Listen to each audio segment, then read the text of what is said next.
ஒரு வசனத்தை வாசிங்க. एक वचन को पढ़िए என்ற வண்ணமாக. खड़े रह के। சங்கீதம் भजन संगीत 119. 119, சங்கீதம் 119 भजन संगीत 119 66 இருந்து 66 से 68 வரைக்கும் வாசிங்க. 64 से 66 இருந்து 68 வரைக்கும். 66 से 68 तक। உத்தம நிதானிப்பையும் அறிவையும் எனக்கு போதித்தருளும். உம்முடைய கற்பனைகளின் பேரில் விசுவாசமாய் இருக்கிறேன். நான் உபத்திரவப்படுவதற்கு முன் வழிதப்பி நடந்தேன். இப்பொழுதோ உம்முடைய வார்த்தையை காத்து நடக்கிறேன். தேவரீர் நல்லவரும் நன்மை செய்கிறவருமாய் இருக்கிறேன். உமது பிரமாணங்களை எனக்கு போதியும். அகங்காரிகள் எனக்கு விரோதமாய் பொய்களை பிடிக்கிறார்கள். நானோ முழு இதயத்தோடும் உம்முடைய கட்டளைகளை கைக்கொள்வேன். போதும். 68 வரைக்கும் படிங்க இங்கிலீஷில். Teach me good judgment and knowledge, for I have believed thy commandments. Before I was afflicted, I made mistake, but now have I kept thy word. Thou art good and dost good. Teach me that which is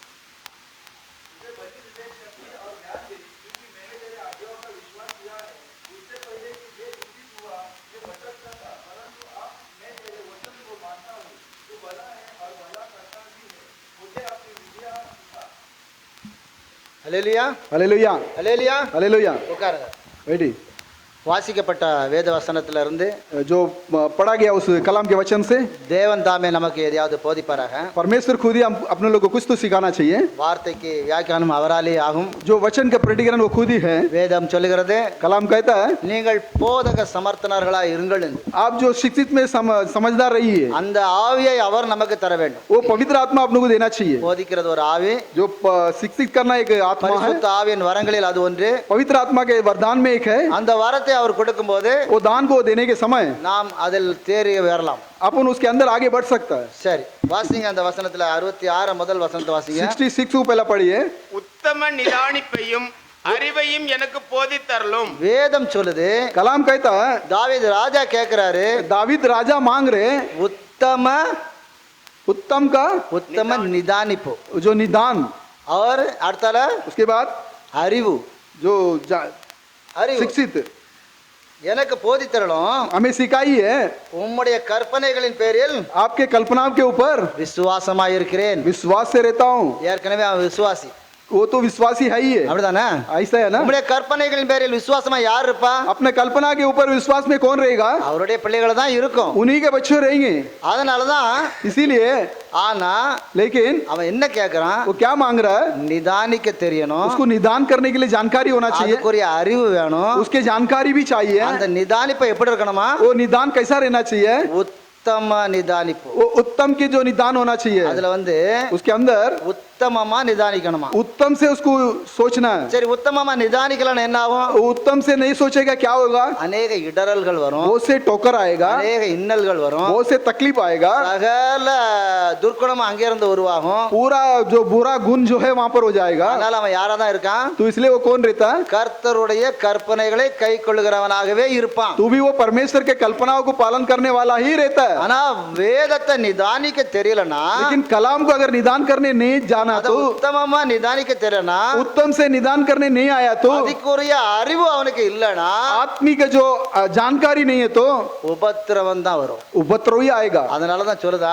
इसीलिए बोलता हूँ உபத்திரவப்பட்டது நல்லது. मैं जो उपद्रव हुआ अच्छा है। அப்ப உபத்திரவமே படாம இருக்கணும்னு சொன்னா, अगर उपद्रव के अंदर नहीं जाना है तो நாம் செய்கிற காரியங்களை जो अपन करते उस काम को நிதானிக்கணும்.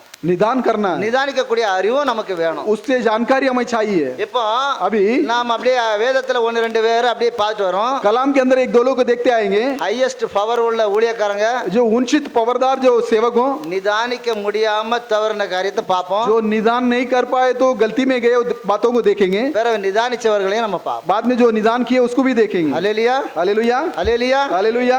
சரி, என்னாகுமோ गिनती करार 20வது அதிகாரம் 20वां अध्याय 7-8 அப்படி படிங்க பாப்போம். 7-8 को पढ़िए।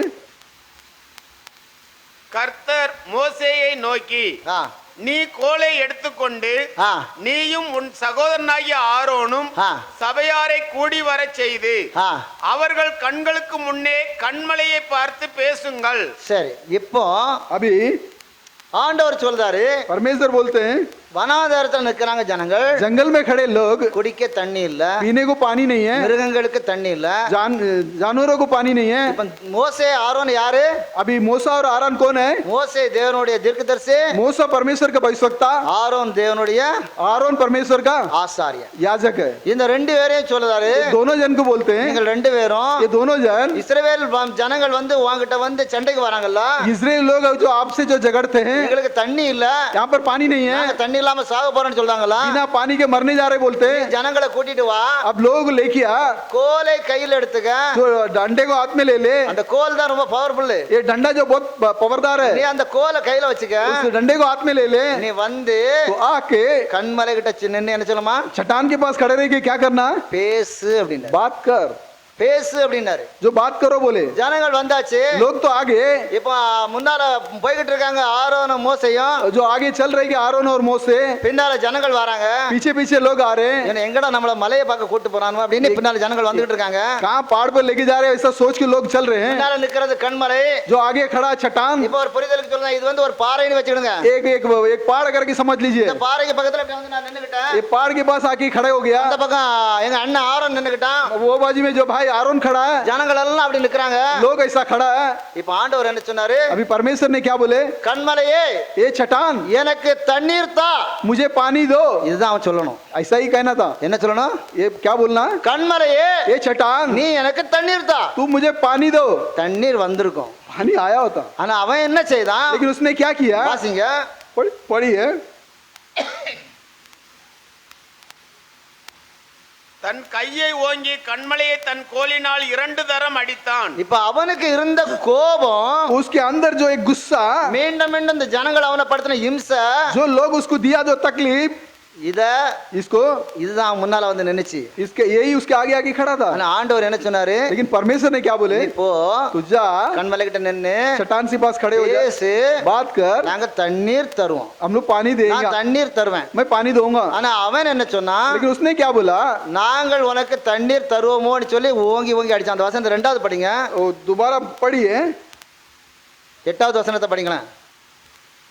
நீ கோலை எடுத்துக்கொண்டு நீயும் உன் சகோதரனாகிய ஆரோனும் சபையாரை கூடி வரச் செய்து சரி அவர்கள் கண்களுக்கு முன்னே கண்மலையை பார்த்து பேசுங்கள். சரி, அப்பொழுது அது தன்னிடத்தில் உள்ள தண்ணீரை கொடுக்கும். இது யார் சொல்லுதா, ये कौन बोल रहा है, இது தேவன் சொல்லுகிறார். परमेश्वर बोलते हैं, சர்வ வல்லமுள்ள தேவன் சொல்லுகிறாரு. सर्वशक्तिमान परमेश्वर कहते ஜனங்களை हैं, வர சொல்லு, ஜனங்களை வர சொல்லு, लोगों को बुला, அவங்கள கூட்டிட்டு போ, उनको लेके जाओ, நீ அங்க போய் वहां जाके பேசு, बात कर, தண்ணீர் வரும். पानी आएगा.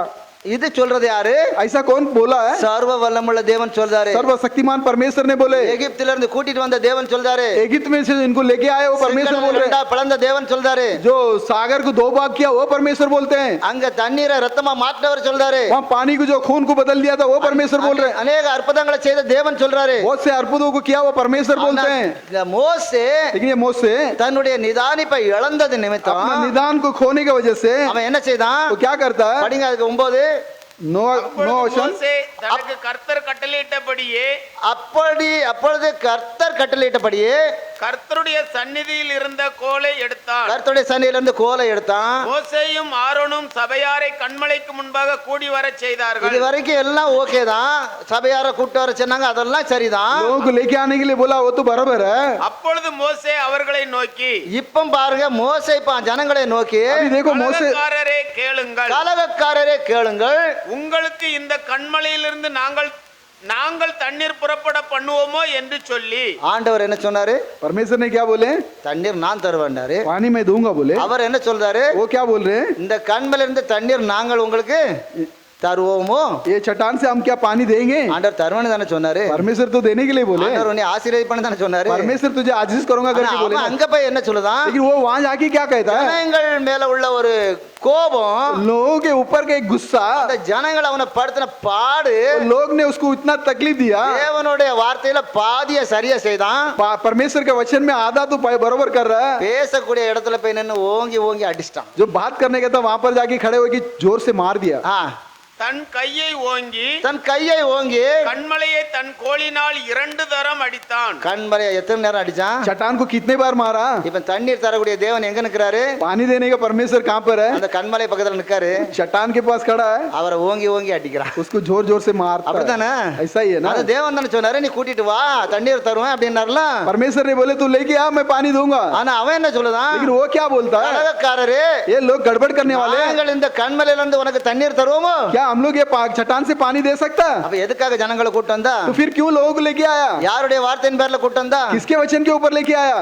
தேவனுடைய வார்த்தையின் பேர்ல தானே கூட்டு வந்தா. परमेश्वर के वचन के ऊपर लेके आया। அவர் தானே சொல்லுதாரு உனக்கு தண்ணீர் தருவாங்காரு. वही तो बोल रहे कि पानी दूंगा। சாதாரணமா ஒரு வார்த்தை சொல்லிட்டு போயிருக்கலாமே. साधारण एक शब्द कहा होता, இஸ்ரவேலின் தேவனாகிய கர்த்தருடைய நாமத்திலே தண்ணீர் வரக்கடவுன்னு நான் முடிஞ்சிருக்கும். इस्राएल का परमेश्वर के नाम से पानी आने दो बोले तो நாங்கள் ஆராதித்து வருகிற சர்வ வல்லமையுள்ள தேவனுடைய நாமத்தினால் தண்ணீர் வரட்டும்னு வந்திருக்கோம். हम लोग जो आराधना करते सर्वशक्तिमान परमेश्वर के नाम से पानी आने दो बोला तो आया होगा। இதெல்லாம் ஒன்று இல்லாட்டாலும் பரவாயில்ல. ये सब कुछ नहीं है, ठीक है, அவன் ஏற்கனவே தீர்க்கதரிசி. वो पहला ही बन सकता है। கண்மலையே என் ஜனங்களுக்காக தண்ணீர் தான கூட தந்திருக்கும். ये चट्टान मेरे लोगों के लिए पानी दो बोला तो देता था। இதெல்லாம் விட்டுட்டு ये सब छोड़ के ஓங்கி ஓங்கி அடிச்சிட்டான். जोर जोर से मार दिया। அந்த கம்பு கூட உடைஞ்சிருக்கலாம். वो डंडा भी टूट எவன் गया। அடிச்சது எங்க? मारा किधर? மலை இல்லங்க, கண்மலை. चट्टान। அங்க தேவன் அவர் பாக்குறாரு. परमेश्वर देखते। அதுக்கு அடுத்த வருஷம் அப்படி வாசிங்க. उसका अगला वचन, பின்பு கர்த்தர் மோசேயையும் ஆரோனையும் நோக்கி, பின்பு கர்த்தர் உடனே கூப்பிடுதாரு மோசேயும் ஆரோனுக்கு. தண்ணீர் வந்துட்டு ஜனங்கள் எல்லாம் தண்ணி குடிக்க ஆரம்பிச்சிட்டாங்க. पानी आया बोल के लोग तो पानी पीने लग गए। இப்ப மோசேயும் ஆரோனையும் கூப்பிடுதாரு. मूसा और आरोन को परमेश्वर बुला रहे हैं। இஸ்ரவேல் புத்திரரின் கண்களுக்கு முன்பாக ஆ, என்னை பரிசுத்தம் பண்ணும்படி ஆ, நீங்கள் என்னை விசுவாசியாமற் போனபடியினால் என்னாச்சா? क्या हो गया? விசுவாச குலைச்சல். विश्वास में गड़बड़, விசுவாசத்துல பிரச்சனை ஆயிட்டு विश्वास के अंदर समस्या हो गया है। வனாந்தரத்து வரைக்கும் வந்தாச்சு. जंगल तक आ गया है। வனாந்தரத்துல விசுவாசம் குழம்புது. जंगल में विश्वास कम हो गया। நீங்கள் விசுவாசியாதபடியால் आप लोग विश्वास नहीं किए, इसकी वजह से படிங்க. இந்த சந்ததியாருக்கு நான் கொடுத்த தேசத்துக்குள் நீங்கள் அவர்களை கொண்டு போவதில்லை என்றார். உடனே உடனே தண்டனை பாஸ் ஆயிட்டு. तापड़ तब जो दंड पास हो நீங்கள் गया। ரெண்டு பேருமே போக மாட்டீங்க. आप दोनों जन नहीं जाएंगे। இந்த பாலும் தேன ஓடுகிற கானான் தேசத்துக்கு ये दूध और मध जो दौड़ रहा है इस कानान देश நீ में, என் ஜனங்களை கொண்டு போவா என்று ஆண்டவர் அழைத்தார். அவரை मेरे लोगों को ले जाएगा बोल के परमेश्वर ने बुलाया उनको। அவன் நான் திக்குவாயன்னு சொன்னான். वो बोला कि मुझे बात करने नहीं आता, சரி உன்னோட ஆரோனை சேர்த்துக்க அப்படின்னாரு. तेरे साथ आरोन को मिला लो बोला। இப்ப இந்த காரியத்துல நீங்க தப்பு பண்ணனால इस काम में आप लोग गलती करने की वजह से இந்த ஜனங்களுக்கு கொடுக்கக்கூடிய தேசத்தை ये लोगों को देने का जो देश को நீங்க ரெண்டு பேருமே பார்க்க மாட்டீங்க. अब दोनों जन नहीं देखेंगे। நீங்க ரெண்டு பேருமே दोनों जन பார்க்க மாட்டீங்க. नहीं देखेंगे। வாசிங்களா? पढ़िए 12 வரை வாசிருங்க. 12 तक पढ़िए। பின்பு கர்த்தர் மோசேயும் ஆரோனும் நோக்கி, இஸ்ரவேல் புத்திரரின் கண்களுக்கு முன்பாக என்னை பரிசுத்தம் பண்ணும்படி ஆ, நீங்கள் என்னை விசுவாசியாமல் போனபடியினால் நீங்கள் விசுவாசியாமல் போனபடியால் இந்த சபையாருக்கு நான் கொடுத்த தேசத்துக்குள் நீங்கள் அவர்களை கொண்டு போவதில்லை என்றார். நீங்கள் கொண்டு போக மாட்டீர்கள். आप लोग लेके नहीं जाएंगे। ஊழியத்துக்கு பிரேக். மோசேனுடைய ஊழியத்துக்கும் मूसा का सेवा को, ஆரோனுடைய ஊழியத்துக்கும் आरोन का सेवा को அங்கே ஸ்டாப் வச்சிட்டாரு. वहाँ स्टॉप रख दिए। ஆனா लेकिन மோசே मोसे அப்படியே பாக்குறான். वैसा ही देखता है, என்னடா பெரிய அநியாயமா போச்சு. ये तो बहुत गड़बड़ हो गया। ஆண்டவர் நம்மளை இப்படி தடை பண்ணிட்டாரு. परमेश्वर ऐसा रोक दिए, என்ன செய்யலாம்? क्या करे? இப்ப பாருங்க अभी देखिए। மோசே அவர்கிட்ட எவ்வளவு அழகா கேட்பாருன்னு பாருங்க. मोसे उनसे कितना अच्छा मांग रहे। உபாகமம் 3:23 வாங்க. अनुहार 3:23 3:23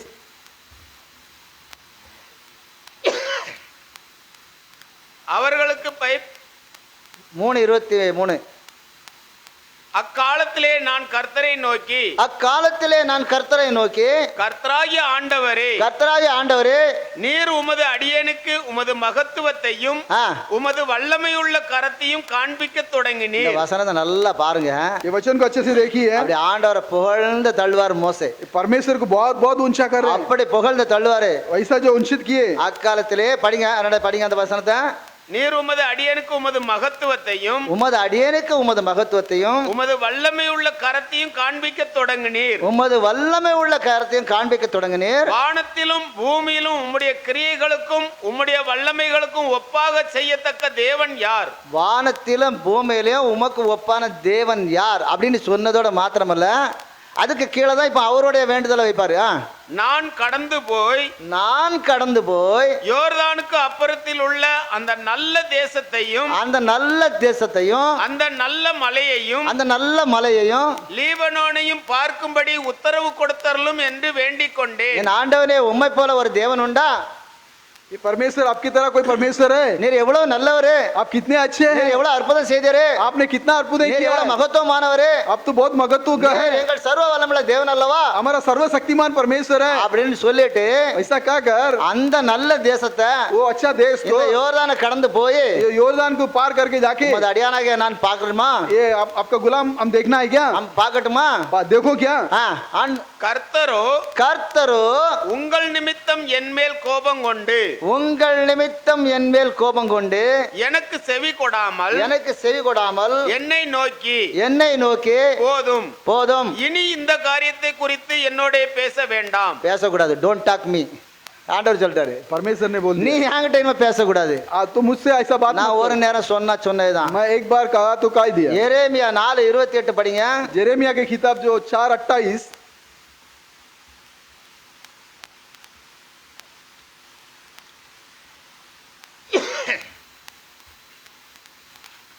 எரேமியா 4:28 இது நிமித்தம் பூமி புலம்பும், உயர இருக்கிற வானங்கள் கர்த்துப்போம். நான் அதை சொன்னேன், அதை நிர்ணயம் பண்ணினேன். நான் மனஸ்தாபப்படுவதும் இல்லை, நான் அதை விட்டு திரும்புவதும் இல்லை. ஒரு நேரம் அவர் சொல்லிட்டார்னா, एक बार अगर उन्होंने कह दिए तो கானானுக்குள்ள போக மாட்டானா, तू कानान में नहीं जाएगा बोले போக तो மாட்டாய், नहीं जाएगा। நீ எவ்வளவுதான் என்னை புகழ்ந்தாலும் அதுக்கப்புறம் तू कितना भी उचित करेगा तो उसके बाद எனக்கு ஒண்ணுமே இல்ல. उसके बारे में मुझे कुछ नहीं है। ஐயா, என் பிள்ளை எவ்வளவு அழகா டேடி டேடின்னு கூப்பிடுறது, मेरा बच्चा कितना अच्छा अप्पा अप्पा बुला रहा है, அவர் அதை பத்தி கண்டுக்கிடவே மாட்டாரு. वो उसको ध्यान नहीं देखते। 1 சாமுவேல் 15:29 வாங்க. पहला सामुएल 11:25 15 1 சாமுவேல் 15:29 पहला सामुएल 15:29 இஸ்ரவேலின் ஜெயபலமானவர் பொய் சொல்லுகிறதும் இல்லை, இஸ்ரவேலின் ஜெயபலமானவர் பொய் சொல்லுகிறதும் இல்லை, தாம் சொன்னதை பற்றி மனஸ்தாபப்படுகிறதும் இல்லை, தாம் சொன்னதை பற்றி அவர் மனஸ்தாபப்படுகிறவரும் கிடையாது. மனம் மாற அவர் மனுஷன் அல்ல என்றார். மனம் மாறி சரி போனா போகட்டும் அப்படின்னு சொல்லதுக்கு அவர் யாரும் கிடையாது, மனுஷரும் கிடையாதுங்க. वो मनुष्य तो नहीं है। மோசே எவ்வளவு பெரிய தீர்க்கதரிசி, மூசா कितना बड़ा 5 ஆகமங்களுங்க அவனால எழுதப்பட்டது. ஆதியாகமம், யாத்திராகமம், லேவியராகமம் எல்லாம் அவனால எழுதப்பட்டது. 5 किताब जो उनसे लिखा गया है। இஸ்ரவேலர்களுக்கு கட்டளை பிரமாணம் எல்லாத்தையும் உண்டு பண்ணது அவன். इस्राएलियों को जो प्रमाण जो आज्ञा सब कुछ उत्पन्न किया उन्होंने। ஆராதனையினுடைய முறைமைகளை வகுத்தது அவன். आराधना के जो तरीका को बनाया उन्होंने। தேவ ஆலயம் எப்படி கட்டப்பட வேண்டும் என்று நிர்ணயித்தது அவன் தான். परमेश्वर का कलीसिया कैसा बांधा जाना चाहिए वो भी निर्णय किया उन्होंने। கற்பனையாக கொண்டு வந்தது அவன் தான். 10 कल्पनाओं को लेके आया वही है। எல்லாவற்றையும் செய்த மோசே, सब कुछ किया हुआ मूसा। ஒரே ஒரு தவறு நிமித்தம், एक गलती की वजह से தேவன் நீ அதை பிரவேசிக்க மாட்டாய், காண மாட்டேன்ட்டாரு. परमेश्वर ने बोले कि तू उसके अंदर प्रवेश नहीं करेगा, नहीं देखेगा। சரி, அதுக்கப்புறம் கொஞ்ச நாளுக்கு அப்புறமாவது थोड़ा दिन के बाद तो भी ஆண்டவர் மறந்திருப்பாரு. परमेश्वर भूल गए होंगे। நம்ம போற்றி புகழ்ந்திருவோம், अपन उनको उचित करेंगे, போற்றி புகழ்வோம். தேவனை புதிய இதயமுடையன்னு சொல்லி போற்றி புகழ்தான். वो उचित करता। ஆனாலும் तो भी அந்த பேச்சை விடு, वो बात को छोड़ो। நான் மனம் மாறுகிறவர் அல்ல, मैं मन बदलता नहीं நான் हूँ, மனிதன் அல்ல, मैं मनुष्य नहीं हूँ। நான் சொன்னதுக்காக மனஸ்தாபப்பட மாட்டேன், मैं बोला इसके लिए मैं पछताव नहीं நான் करूंगा, வேதனைப்பட மாட்டேன். मैं दर्द नहीं उठाऊंगा। அப்பேற்பட்ட வல்லமை உள்ள தேவன். उस तरह का सामर्थ्यवान परमेश्वर। நாம் எப்படி இருக்கிறோம்? अपन कैसा है? இப்ப மோசே விட்டுருங்க, मूसा को छोड़ दो, அவருடைய காலம் முடிஞ்சு. उनका समय खत्म। உங்கள் காலம் என்னுடைய காலம். अभी आपका हमारा समय है। நாம் எப்படி இருக்கிறோம்? अपन कैसा है? உத்தம நிதானிப்போட இருக்கிறோமா? पूरा जो निदान करने के जैसा அதுக்குரிய है, அறிவு நம்மட்ட இருக்கா? उसकी जो जानकारी हमें आई क्या? தேவனை நாம் எப்படி ஆராதிக்கிறோம்? परमेश्वर को हम कैसा आराधना करते हैं, கற்பனைகளை கைக்கொள்கிறோம், कल्पना को पालन करते हैं, எல்லாம் சரிதான். सब कुछ ठीक है। நாம் நிதானிக்கக்கூடிய அளவுல அந்த உலகத்துல எத்தனையோ காரியங்கள் இருக்கிறது. अपन निदान करने के अनुसार के दुनिया के अंदर बहुत से எல்லாம் நமக்காக எழுதி வைக்கப்பட்டிருக்கிறது. सब कुछ अपने लिए लिखा गया गया है? புரியுங்களா? समझ में आया? தேவன் परमेश्वर அவருடைய பிள்ளைகளுக்காகவே उनके बच्चों के लिए சகலத்தையும் எழுதி வச்சிருக்கிறார். सब कुछ लिख कर रखे। என் வேதத்தின் மகத்துவங்களை அவர்களுக்கு எழுதி கொடுத்தேன், कलाम के महत्व को उनको लिख के दिया हूँ। அவர்களோ उन लोग அதை அந்நிய காரியமாக எண்ணினார். वो दूसरों की बात समझे। இது அந்நிய காரியம் அல்ல, ये दूसरों की बात नहीं நம்முடைய है, சொந்த காரியம். ये अपने खुद के बात இது है। அடுத்தவர்களுக்காக அல்ல, ये दूसरों के लिए வேதம் नहीं, நமக்காக. कलाम अपने लोग के लिए। இன்னும் ஒரு நபரை பார்ப்போம். एक और व्यक्ति को देखेंगे। சாமுவேல் 24 दूसरा सामुएल 24 1 இருந்து 4 வரை வாசிங்க. 1 से 4 तक।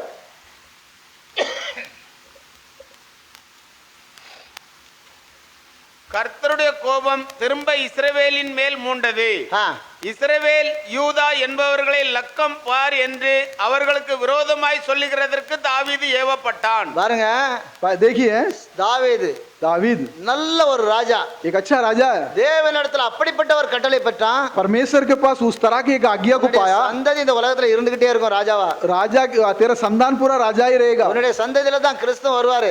तेरे ही संतान में मसीह भी आएंगे। தாவீதின் புத்திரன் தான் சொல்லப்படுவாரு. तो दावीद के पुत्र कहला जाएगा। அப்பேற்பட்ட வாக்குத்தத்தத்தை பெற்ற उस தாவீது तरह को वाचा को जो पाया हुआ दावीद எப்போ कब திடீர்னால அவனுக்கு ஒரு மேட்டிமை வந்துட்டு एक दिन अचानक उसको जो ऊंचापन आ गया, இஸ்ரவேல் ஜனங்களை லட்கம் பாருக்க சொல்லிட்டான். इजराइल लोगों को गिनती करने बोल दिया। என்னங்க, गिनो வாலிபர்கள் எத்தனை பேர் இருக்காங்க? जवान लोग कितने जन है? ஆயுதம் பிடிக்கத்தக்கவர் எத்தனை பேர் இருக்காங்க? तो हथियार पकड़ने जैसा कितने जन है? யுத்தத்துக்கு நமக்கு பின்னால வரக்கூடிய சேனை எத்தனை திரள் இருக்கும்? युद्ध के अंदर अपने पीछे आने वाला सेना कितना होगा? ஆ, வாசிங்க. அப்படியே ராஜா தன்னோடு இருக்கிற சேனாதிபதியாகிய யோவாப்பை பார்த்து, ஆ, ஜனங்களின் லக்கத்தை நான் அறியும்படிக்கு ஜனங்களின் லட்கத்தை நான் அறியும்படிக்கு நீ தான் முதல் பெயர்சபா மட்டுமுள்ள தான் முதல் பேர்சபா மட்டுமல்ல இஸ்ரவேலரின் கோத்திரமெங்கும் சுற்றி திரிந்து ஜனங்களை தொகையிடுங்கள் என்றான். பாருங்க, देखिए இப்ப கோத்திரங்களுடைய தொகை எனக்கு கொண்டு வா அப்படிங்க. गोत्रों को जो गिनती को हमें लेके आओ बोल रहे। ஏன் சொன்னா தெரியுமா? क्यों बोला मालूम அதுக்கு है? முந்தின அதிகாரத்தை எடுங்க. उसका पहले का अध्याय को देखिए, 8வது வசனத்துல இருந்து அப்படி வாசிங்க. 8वां वचन से पढ़िए। அவனுடைய பலவான்களை பூரா கணக்கெடுக்காங்க. उसके जो बलवान को सबको गिनती करता है। தாவீதுக்கு இருந்த பராக்கிரமசாலிகளின் நாமங்கள் ஆவன: ஆ, தக்கேமோனியின் குமாரனாகிய யோசேப்பாசேத்து என்பவன் சேர்வைக்காரரின் தலைவன். ஆ, இவன் 800 பேர்களின் மேல் விழுந்து 800 பேர்களின் மேல் விழுந்து அவர்களை ஒருமிக்க வெட்டி போட்ட ஆ, ஆ, அதினோ ஏஸ்னி ஊரானவன். பாருங்க, இப்படியே கீழே கடைசி வரைக்கும் ये आखिर तक போதும், ஒரு சிம்பிளுக்கு தான் சொன்னேன். सैंपल के लिए बोला हूँ। இதே கீழே வரைக்கும் பாத்தீங்கன்னா ये नीचे तक बोले तो ஒருத்தம்லாம் பட்டயமே அவனுடைய கையில ஒட்டி போச்சான், ரத்தம் வடிஞ்சு. देखिए एक व्यक्ति के हाथ में खून बहाकर பட்டயத்தை எடுக்கிறதுக்கு அவர் தண்ணி ஊத்தி கழுவி ரொம்ப நேரம் ஆயிருக்கு. அவ்வளவுத்துக்குள்ள போர் பண்ணியிருக்கான். उसके हाथ से तलवार निकलने के लिए पानी डाल के गिला करके निकालने उतना समय लग அதுல गया। நீங்க கீழே படிச்சேன்னா அவ்வளவு பெரிய பெரிய வீரர்கள்லாம் இருந்தாங்க. उसके नीचे पड़ेंगे तो बड़े बड़े ராஜாவை சுற்றி இவ்வளவு பெரிய சேனை.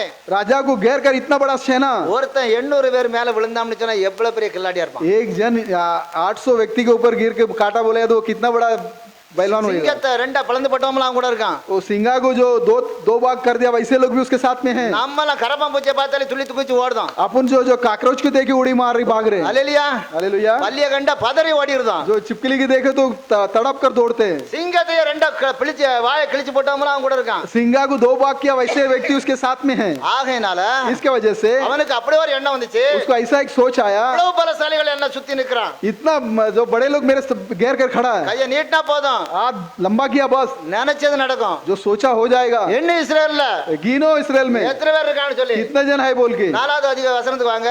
4वां वचन में आइए। ஆகிலும் யோவாப்பும் ராணுவ தலைவரும் சொன்ன வார்த்தை செல்லாதபடிக்கு யோவாப்பும் ராணுவ தலைவர்களும் சொன்ன வார்த்தை செல்லாதபடிக்கு ராஜாவின் வார்த்தை பலத்தது. ஏன் ராஜாவினோட வார்த்தை பார்த்து போச்சு?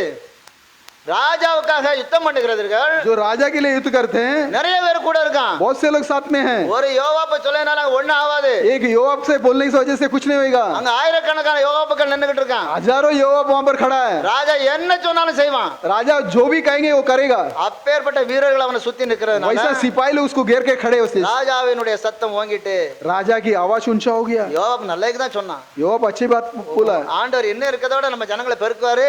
परमेश्वर और भी अपने लोगों को बढ़ाएंगे। ஆண்டவனே நீர் என்னாண்டா அப்படின்னா, अब मत गिनो बोले, ஆனா ராஜா எண்ணித்தான் ஆகணும். लेकिन राजा ने बोला कि गिनना ही है। இதுக்கு மேல தாமதமான நல்லா இருக்காது அப்படின்னாரு. इसके ऊपर अगर देरी होएगा अच्छा नहीं है। யோவாபுக்கு ராஜாவுக்கு வணக்கம் சொல்லிட்டு கடந்து போயிட்டான். योवाब जो राजा को जो नमन करके चले गया। 10வது வசனத்துக்கு வாங்க. 10वां वचन में आइए।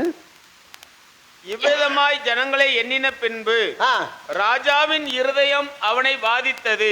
இப்ப ஜனங்களை எண்ணி லக்கத்தை அவன்கிட்ட சொல்லியாச்சு. लोगों को गिनकर जो गिनती बता दिया है, தேவனால் விடப்பட்ட பயங்கரம் அவனுக்குள் வந்தது. परमेश्वर से जो छोड़ा गया वो जो डर उनको, தன்னை தானே கண்டு பயப்படக்கூடிய ஒரு பயத்தின் ஆவி அவனுக்குள் வந்தது. अपने आप को देख के डरने का एक डर ஒரு की आत्मा, கலகம் அவனுக்குள் ஏற்பட்டது. एक गड़बड़ उसके अंदर हो गया है। சுத்தி தான் பெரிய சேனை நிக்குதா, गैर कर बड़ा सेनाओं खड़ा है, ராஜா ஏன் கலங்கணும்? राजा क्यों फिक्र करना, கலக்கத்தின் ஆவி அவனுக்குள் வந்தது. फिक्र की आत्मा उसके अंदर आ गया। அப்படியே விட்டுட்டு 18 படிங்க. उसको छोड़ के அப்படி 18 கடந்து போகும், தேவைப்பட்ட பிறகு வீட்டுல போய் படிச்சுடுங்க. जरूरत है तो घर पे जाके पढ़ लीजिए।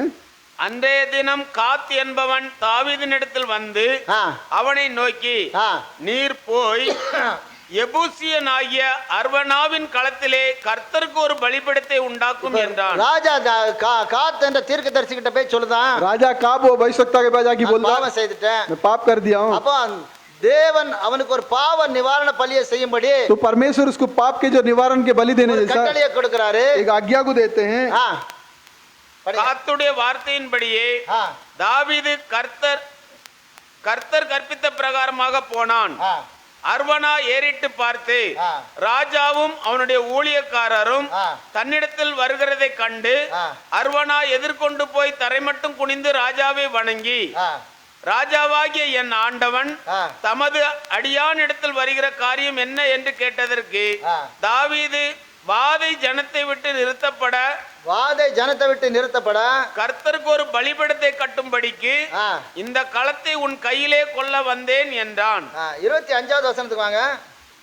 அங்கே தாவீது கர்த்தருக்கு ஒரு பலிபீடத்தை கட்டி ஆ, சர்வாங்க தகன பலிகளையும் ஆ, சமாதான பலிகளையும் செலுத்தினான். ஆ.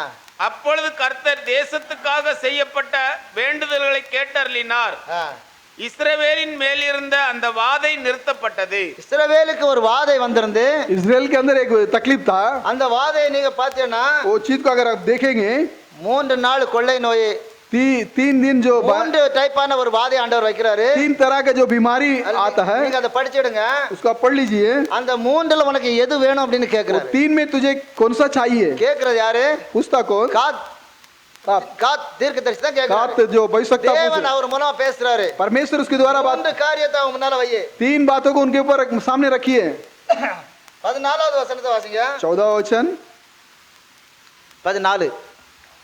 அப்பொழுது தாவீது காத்தை நோக்கி, அப்பொழுது தாவீது காத்தை நோக்கி, கொடிய இடுக்கணில் அகப்பட்டிருக்கிறேன். எங்க அகப்பட்டுக்கிட்டாரு? कहाँ पर फंसा हूँ, நிதானமாய் जो निदान से நிதானமாய் ஆலோசிக்கணும், जो योजना करना चाहिए, நிதானமாய் செய்யணும். निदान से योजना होना, நிதானிக்கும் அறிவை இழந்தால் जो उसके जानकारी को अगर खोएंगे எங்க மாட்டுவாரு?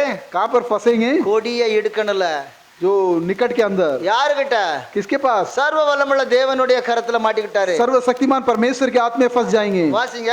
पढ़िए, இப்பொழுது நாம் கர்த்தருடைய கையிலே விழுவோமாக, இப்போது நாம் கர்த்தருடைய கையிலே விழுவோமாக, அவருடைய இரக்கங்கள் மகா பெரியது, அவருடைய இரக்கங்கள் மகா பெரியது, மனுஷர் கையிலே விழாதிருப்பேனாக என்றான். பாருங்க அங்கேயும் ஒரு பிரச்சனை.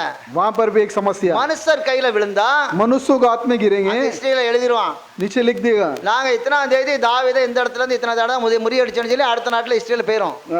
अगला देश के हिस्ट्री में चले जाएगा कि हमने ऐसा ऐसा उनको जीता। வரலாறு அப்படித்தானே எழுதப்படும். हिस्ट्री ऐसे लिखा யுத்தம் जाता எப்படி है, நடந்துச்சுன்னு சொல்லி क्या कब हुआ बोलिए, தாவீது அவனுடைய சேனையும் ஓடி போனார்கள் இருக்கும், दावीद और उसका सेना भाग्य करके रहेगा, புறம்பதுக்கிட்டு ஓடினார்கள் வரும். दुनिया को छोड़ के भागे करके हो जाएगा। ஆகையினால ஒரு முடிவு எடுத்தான். इसलिए एक फैसला किया, மனுஷர்கள் மத்தியில போய் விழுந்து मनुष्य के बीच में जाके गिर के, நாளைக்கு ஹிஸ்டரியில நம்ம கெட்ட பேர் வாங்கிட கூடாது. जो हिस्ट्री में जो बुरा नाम नहीं होना கொடிய चाहिए, இடுக்கண்ல அகப்பட்டுக்கிட்டோம். वो कुछ उसके अंदर फंस गया है, நன்மையோ தீமையோ भला या बुरा கர்த்தருடைய கருத்துல விழுந்துடணும். परमेश्वर के हाथ में गिर जाना। நம்மளுடைய காரியங்கள் अपने जो बातें ஒருவேளை அது தேவனுக்கு பிரியமில்லாததா இருந்தாலும் अगर परमेश्वर के नापसंद होगा तो भी, நாம் அதை தேர்ந்தெடுக்கும் போது தவறா ஆயினாலும் अपन उनको चुनने के समय जो गलती होगा तो भी கர்த்தருடைய கரத்துல விழுந்துருவோம். परमेश्वर के हाथ में गिर जाना। அதுக்கப்புறம் தான் ஆண்டவர் சொல்றாரு, इसके बाद परमेश्वर बोलते हैं ஒரு பலிபீடத்தை ஏற்படுத்துங்க, एक जो वेदी की बनाओ, பலியை எடுங்க. वेदी बलि दीजिए। ஜனங்களுக்காக அவர் இறங்கினார். लोगों के लिए उन्होंने उतरा, தாவீது வேண்டுதல் செய்தான்.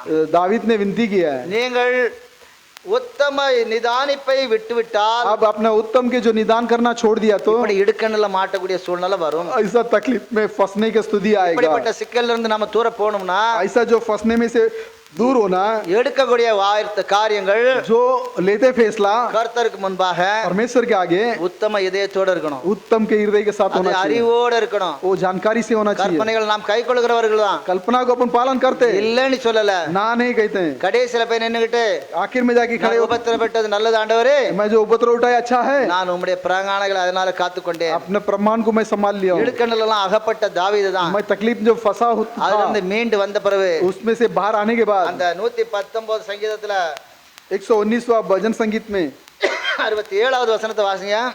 67 को पढ़िए।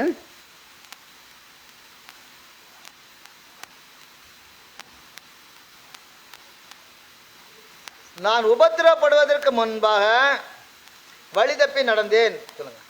मैं उपद्रव होने का पहला जो रास्ता खोकर चला, இப்பொழுதோ अभी तो உம்முடைய வார்த்தையை காத்து நடக்கிறேன். आपके वचन को लेके संभल के चल रहा हूँ। உபத்திரம் எப்படி வரும்? उपद्रव कैसा आएगा? நீங்கள் நிதானித்து आप निदान करके முடிவு எடுக்கலனா फैसला नहीं किए तो உபத்திரம் வரும். उपद्रव आएगा। ஆனா பிறகு உபத்திரம் வந்தா நம்ம எங்க போக முடியும்? वैसा उपद्रव आएगा तो कहाँ जाएंगे? தாவீது சொன்ன மாதிரி தான், दावीद ने बोला इस கர்த்தருடைய கரத்துல விழுவதோடு मनुष्य के हाथ में गिरने से अच्छा கர்த்தருடைய கரத்துல விழுந்துடணும். परमेश्वर के हाथ में गिर जाएंगे। ஆண்டவரே, ये परमेश्वर ஜீவனுக்கு அதிபதி நீர், जीवन के अधिपति आप என்னை வாழ வைக்கணுமா, आप हमें चलाना, என்னை தாழ வைக்கணுமா, हमें नीचे करना, என்னை உயர்த்துவீரோ, हमें ऊंचा करेंगे என்னை தாழ்த்துவீரோ, या नीचा करेंगे, சகலமும் உம்மாலே ஆகும். सब कुछ आपसे होगा। நீர் சொல்லாகும், आप कहेंगे होगा, நீர் கட்டளையிட நிற்கும். अब आज्ञा देंगे खड़े हो जाएगा। அப்படி கர்த்தருடைய கருத்துல விழுவோமானால் वैसे परमेश्वर के हाथ में गिरेंगे तो தேவன் நமக்காக परमेश्वर अपने लोग के लिए தம்முடைய சொந்த குமாரனை பலியாக ஒப்பு கொடுத்திருக்கிறார். खुद का पुत्र को जो बलि दिया है, தேவன் இவ்வளவாக உலகத்தில் அன்பு கூர்ந்தார் என்று வேதம் परमेश्वर சொல்லுகிறது. इतना जो प्रेम किया, அவருடைய ரத்தம் நம்மை சகல பாவங்களிலிருந்து நீங்க நம்மை சுத்திகரிக்கும். उनके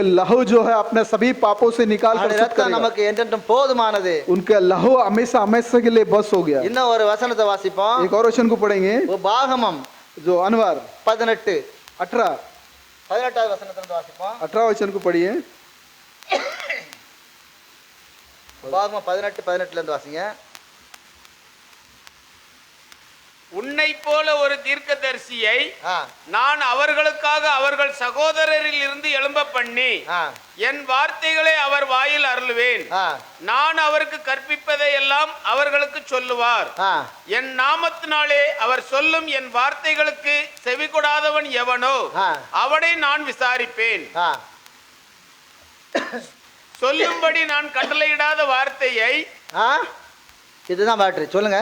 ஆ. சொல்லும்படி நான் கட்டளையிடாத வார்த்தையை சொல்லும்படி நான் கட்டளையிடாத வார்த்தையை என் நாமத்தினாலே சொல்லத் துணியும் தீர்க்கதரிசியும் என் நாமத்தினாலே சொல்ல துணியும் தீர்க்கதரிசியும் வேறே தேவர்களின் நாமத்தினாலே பேசும் தீர்க்கதரிசியும் சாக கடவன். வேறு நாமத்தினாலே பேசக்கூடிய தீர்க்கதரிசியும் சாக கடவர்கள். அப்ப தேவனுடைய சித்தம் இல்லாமல் तो परमेश्वर के चाहत के बिना தேவன் மோசே கிட்ட சொல்லுதாரு, परमेश्वर मूसा से बोलते हैं, உன்னை போல ஒரு தீர்க்கதரிசி எழும்ப பண்ணுவேன். तेरे ऐसा एक भविष्यवक्ता को उठाऊंगा। ஒரு உண்மையான ஒரு தீர்க்கதரிசி எழும்புதாம்னா एक सच्चाई के भविष्यवक्ता उठे तो பொய்யான தீர்க்கதரிசிகள் எழும்புவான். वो झूठा भविष्यवक्ता भी उठेगा। ஆனா அவன் சொன்னது लेकिन उन्होंने बोला உண்மையா वो सच है பொய்யா या झूठ है, சரியா बरोबर है, நிதானிக்கணும். उसको निदान करना। 21 22 பாசிங்க. 21 22 கர்த்தர் சொல்லாத வார்த்தையை இன்னதென்று நான் எப்படி அறிவேன் என்று கர்த்தர் சொல்லாத வார்த்தையை நான் எப்படி அறிவேன் என்று நீ உன் இருதயத்தில் சொல்வாய் ஆகில். ஆ, ஒரு தீர்க்கதரிசி ஆ. கர்த்தரின் நாமத்தினாலே சொல்லும் காரியம் நடவாமலும் ஒரு தீர்க்கதரிசி கர்த்தருடைய நாமத்தினாலே சொல்லக்கூடிய காரியம் அதாவது ஒரு தீர்க்கதரிசி அப்படின்னா देखिए एक भविष्यवक्ता बोले तो கர்த்தர் உரைக்கிறார் அப்படின்னு சொன்னா परमेश्वर कहता है ऐसा बोला तो நடக்கணும். वो होना चाहिए। ஆனா ஆண்டவருடைய சித்தத்தின்படி இது நடக்க போகுது உனக்கு. ओ परमेश्वर की इच्छा के अनुसार जो हो जाएगा। ஆனா அநேகருடைய தீர்க்கதரிசனம் இப்படி உண்டு.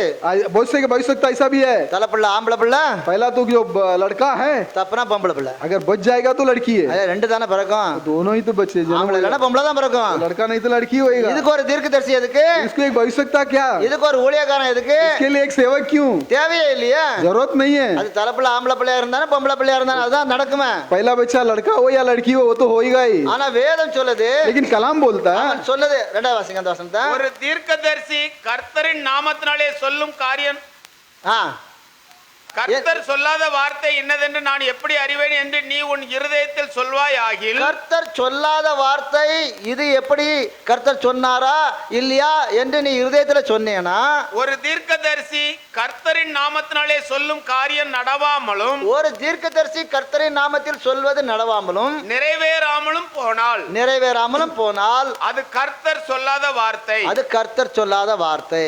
அந்த தீர்க்கதரிசி அதை துணிகரத்தினால் சொன்னான். அவன் எப்படி சொல்றதானா, இன்னைக்கு அவனுக்கு நீ பயப்பட வேண்டாம். இன்னைக்கு आज கர்த்தருடைய நாமத்தை சொல்லி परमेश्वर का नाम को बोल के அநேகர் बहुत से लोग துணிகரமா தான் சொல்றாங்க. एकदम बिंदास बोलते, துணிகரமா சொல்றாங்கங்க. अपने बिंदास ஆனா बोलते हैं, வேதம் சொல்லுது लेकिन कलाम बोलता है அப்பேற்பட்டவனுக்கு நீ பயப்பட வேண்டாம். वैसा व्यक्ति को तू डर मत. ஆனா எல்லாரும் பயப்பட மாட்டான்னு இல்ல, लेकिन सबको ही नहीं डरेंगे, ऐसा नहीं. ஜனங்கள் பயப்பட தான் செய்வாங்க. बहुत से लोग तो डरेंगे. ஏன்னா क्यों बोले तो ஜனங்களுக்கு வேதம் அதிகமா தெரியாததுனால लोगों को कलाम ज्यादा जानकारी नहीं होने की वजह ஆண்டவர் से சொல்றாரு, மகளே परमेश्वर बोलते है बेटा மகனே बेटे ஆண்டவர் உனக்கு இப்படி செய்ய போறாரு, परमेश्वर ऐसा करने वाला है. கர்த்தர் உரைக்கிறார். परमेश्वर இது कहते हैं, ஆண்டவர் என்கிட்ட சொல்றாரு, ये परमेश्वर मुझसे बोलते உனக்கு हैं இப்படி ஆக போகுது अपन ऐसा होने वाला है. அப்படின்னா ऐसा बोले तो ஜனங்கள் அப்படி நம்புவாங்க. लोग भरोसा करेंगे. ஏன்னா அநேகருக்கு இன்னைக்கு எப்படி தேவைப்படுது, बहुत से लोगों को क्या जरूरत पड़ रहा है, தீர்க்க தரிசனம் தேவைப்படுது. भविष्यवाणी की जरूरत இப்ப है. யாராவது எதையாவது சொல்லும் போது कोई कुछ बोले तो சில நேரங்கள்ல कभी कभार நமக்கு ஏதாவது ஒரு வார்த்தை கிடைச்சிடாதா, अपने लिए कोई शब्द मिलेगा नहीं क्या, நம்மள யாராவது எதுவும் சொல்ல மாட்டாங்களா, हमारे लिए कोई कुछ नहीं बोलेंगे क्या, அப்படின்னு ஜனங்கள் எதிர்பார்ப்பாங்க. वैसा लोग इंतजार करते हैं. தீர்க்க தரிசன வரம் உள்ளவங்க கிட்ட எதிர்பார்க்கிறது நியாயமான காரியம். जो भविष्यवाणी का जो वरदान है उसके पास जो इंतजार करना न्याय है. கள்ள தீர்க்க தரிசிட்ட போய் நீங்க கேட்டீங்கன்னா झूठा भविष्यवक्ता से जाके पूछेंगे तो அவனும் கர்த்தருடைய நாமத்துல தான் சொல்லுவான், वो भी परमेश्वर के नाम से तो बोलेगा, அவன்கிட்ட நிதானம் இருக்காது, लेकिन उसके पास निदान नहीं रहेगा. தானாய் சொல்லுவான், वो अपने खुद पर कहेगा, அவருடைய சொந்த இஷ்டத்துக்கு கர்த்தர் உரைக்கிறான்னு சொல்லுவான். वो खुद के मर्जी से जो बोलेगा कि परमेश्वर कहता है. அப்பேற்பட்டவனுக்கு நம்ம என்ன பண்ண கூடாதா, वैसा व्यक्ति से अपन क्या नहीं करना, பயப்பட வேண்டாம். डरने का जरूरत அவன் नहीं சொன்ன है. காரியம் நிறைவேறுதா, वो बोला वो बात पूरा हो रहा है क्या, அது பார்க்கக்கூடிய அளவுல என்ன வேணும், நமக்கு वो देखने का इतना क्या चाहिए,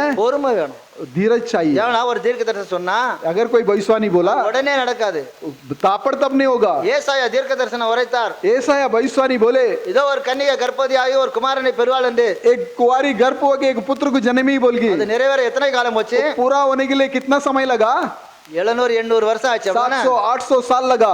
கடைசி காலத்துல आखिर समय में வானமும் பூமியும் அழிக்கப்படும் என்று आकाश और पृथ्वी नाश हो जाएगा बोल के யோவானுக்கு வெளிப்படுத்துற விஷயம் சொல்லப்பட்டுச்சு. युवनान को प्रतिकरण के किताब में कहा गया. அது நிறைவேறதுக்கு இன்னொன்னு சமயம் वो पूरा होने के लिए और भी समय நம்ம காலத்துல நடக்குதோ, अपने समय में हो रहा है क्या, இன்னும் வருங்காலத்துல நடக்குதோ, वो आने वाला समय में होएगा क्या, ஆனா அது உண்மையாகவே वो सचमुच அது தீர்க்க தரிசனம். वो भविष्यवाणी அது நிறைவேற சில காலங்கள் எடுக்கும். वो पूरा होने के लिए कुछ समय சில लगेगा. தீர்க்க தரிசனம் உடனே நடக்கும். भविष्य कभी क्या कुछ कुछ तापड़ तब भी हो जाता है. ஆனால तो भी துணிகரமாக बिंदास கர்த்தருடைய நாமத்தை परमेश्वर के नाम को சொல்லுகிறவர்களுக்கு जो बोलते हैं நீங்கள் பயப்பட வேண்டாம். आप लोग डरने की जरूरत नहीं है. நிதானம் இல்லாதவர்கள் वो सोच नहीं है उनके अंदर. அப்படிப்பட்ட ஒரு காரியத்தை वैसा एक बात को 2 ராஜாக்கள் 5ஆம் அதிகாரத்துக்கு வாங்க, அங்க பாப்போம். दूसरा इतिहास 5वां अध्याय में आई है, 20 இருந்து 23 வரை வாசிங்க. 20 से 23 तक. தேவனுடைய மனுஷனாகிய எலிசாவின் வேலைக்காரன் கேயாசி என்பவன் அந்த சீரியனாகிய நாகமான் கொண்டு வந்ததை என் ஆண்டவன் அவன் கையிலே வாங்காமல் அவனை விட்டு விட்டார். நான் அவன் பிறகே ஓடி அவன் கையிலே ஏதாகிலும் வாங்குவேன் என்று இப்ப பாருங்க, ஜீவன் மேல் ஆணையிட்டு. இப்ப நாகமான், अभी ये நாகமான் என்று சீரிய தேசத்து படை தளபதி. नागमान बोलेगा तो सीरिया देश के जो युद्ध का जो चीफ है, மிலிட்டரி கேப்டன். मिलिट्री कैप्टन है. ஆனா लेकिन இவன் வந்து ये आके அங்க ஒரு அடிமைப்படுத்தி கொண்டு போன ஒரு வேலைக்கார பிள்ளை நிமித்தம் वहाँ पर जो गुलामी में लेके गया कि जो काम नौकरी முன்னால உள்ள அதிகாரங்களை நீங்க படிச்சா உங்களுக்கு தெரிஞ்சிடும். उसके पहला या बाद में का अध्याय को पत्याय को पढ़ेंगे तुम जानकारी होगा. இஸ்ரவேலுக்கு போனா इजराइल में गया, அங்க ஒரு தீர்க்கதரிசி இருக்காரு. वहाँ एक भाई सकता है, அவர் இந்த குஷ்டரோகத்தை சுத்தமாக்குவார்னு சொல்லி वो ये कुष्ठ को जो शुद्ध करेगा बोल के, அவன் மிகப்பெரிய பதவியில இருந்ததனால वो बड़ा जो उचित स्थान पे था इसकी वजह से அவன் நிறைய பொண்ணு பொள்ளியும் அள்ளிட்டு வரான். वो बहुत जो सोना चांदी को लेके आ रहा है, நாட்டினுடைய உச்சிதமான காரியங்களை பூரா கொண்டு வரான். उस देश के उचित चीजों को लेके चल रहा है. நீங்க படிங்க அதுக்குல. நாகமானை பின்தொடர்ந்தான். இப்ப அவன் கொண்டு வந்ததுல वो जो लेके आया, இவர் ஒன்னையும் அவர் வேங்கல, நம்முடைய தீர்க்கதரிசியாகி ஆண்டவன் ஒண்ணு வேங்கலன்னு சொல்லி जो भविष्यवक्ता कुछ नहीं लिया बोल के இவன் பின்னால ஓடி போறான். ये पीछे दौड़ के जाता है. நாகமானை பின்தொடர்ந்தான். ஆ. அவன் தன் பிறகே ஓடி வருகிறதை நாகமான் கண்டபோது ஆ. அவனுக்கு எதிர்கொண்டு போக ரதத்திலிருந்து குதித்து ஆ. சுக செய்தியா என்று கேட்டான். இப்ப அவனுக்கு பின்னால இவன் ஓடி போறத அங்க போகும்போது திரும்பி பார்த்துட்டான். वो दौड़ता तो मुड़ के देखा, இப்ப பின்னால வந்துகிட்டு இருக்கான். अब पीछे आ रहा है। இவன் அங்க நம்ம பார்த்த ஆள் மாதிரி இருக்கு. ये वहां पर हम देखा वैसा व्यक्ति அப்படின்னு लगता சொல்லி है। அவன் ரதத்துல இருந்து குதித்து वो रथ से कुड़ी मारकर இறங்கி ஓடுதான். वो दौड़ रहा है। நல்ல செய்தியா? अच्छा संदेश है நீர் क्या? ஓடி வருகிற காரியம் நல்ல செய்தியா? तो आप जाके आए वो अच्छी बात है क्या? அவன் ஆம். அதற்கு அவன் சுக செய்திதான். தீர்க்கதரிசிகளின் புத்திரரில் 2 வாலிபர் இப்பொழுதுதான் எப்ராயிம் மலை தேசத்திலிருந்து என்னிடத்தில் வந்தார்கள். அவர்களுக்கு 1 தாலந்து வெள்ளியையும் 2 மாற்று வஸ்திரங்களையும் தர வேண்டும் என்று கேட்க என் எஜமான் என்னை அனுப்பினார் என்றான். இப்போ अभी இவன் அனுப்புனது யாரு? எலிசாவா? इसको भेजा कौन? இதை அனுப்புன யாரு? किसने भेजा? அவனே நிதானிச்சுக்கிட்டு தான். वो खुद ही ऐसा सोच लेता है। ஏகப்பட்ட பொண்ணு வெள்ளிலாம் கொண்டு வந்தானே, बहुत से जो सोना चांदी लेके आया है, ஏதோ மாற்று வஸ்திரங்கள் கொண்டு வந்தானே, बहुत अच्छा वस्त्रों लेके आया है। மனுஷன் தான் திருமணம் இல்லாத ஒத்தியில கிடக்காரு, ये मनुष्य तो के बिना சன்னியாசா இருக்காரு. वो सन्यासी में पड़ा है। வாங்கி நான் எங்களுக்காக தரலாம்ல, हम लोग को तो भी देना था, நீ கொண்டு போ, ஒண்ணு வேண்டாம்னு அனுப்பிட்டாரு. तू कुछ नहीं चाहिए करके இப்ப बोल दिया। கர்த்தருடைய பேர்ல ஆணையிட்டு ஓடுதான். ये परमेश्वर के नाम पे जो कसम खा के दौड़ता है, எப்படியாவது நான் அவன் பின்னால போய் कैसा तू भी उसके पीछे जाके எனக்கு கொஞ்சம் வாங்கிட்டு வந்துருவேன். अपने लिए थोड़ा लेके आऊंगा। படிக்காத 21 5:21 2 ராஜாக்கள். நாகமானை பின்தொடர்ந்தான்.